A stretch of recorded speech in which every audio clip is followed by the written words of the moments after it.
In this video, I'm going to show you how to replace an EVAP purge solenoid on a Ford Escape. It is located underneath the rear of the vehicle.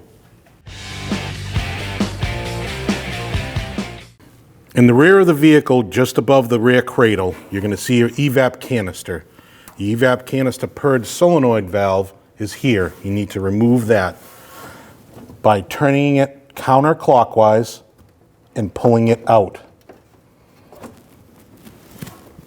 After you removed your valve from your canister, you need to unplug it. By unplugging it, you just push down on the tab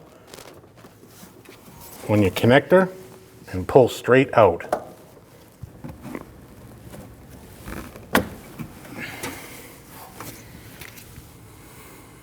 Install your plug into your new valve. Wait for the click. Slide your valve into your canister and turn clockwise.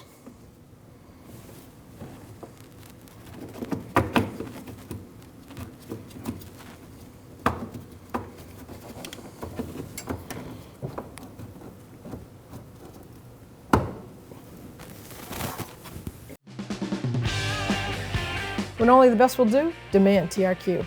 The only company that lets you view before you do. TRQ is committed to offering the highest quality aftermarket auto parts that are engineered for peace of mind. Thanks for using and viewing with TRQ.